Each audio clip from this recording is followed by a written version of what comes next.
القطاع الصحي يئن تحت ضربات هذا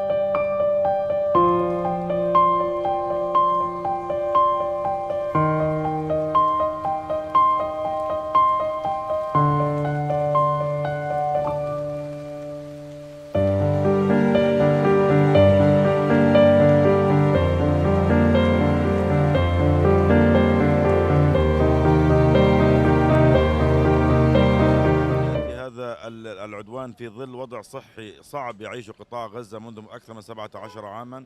القطاع الصحي يئن تحت ضربات هذا الحصار. الكثير من المستهلكات الطبية والأدوية والأجهزة غير متوفرة في قطاع غزة.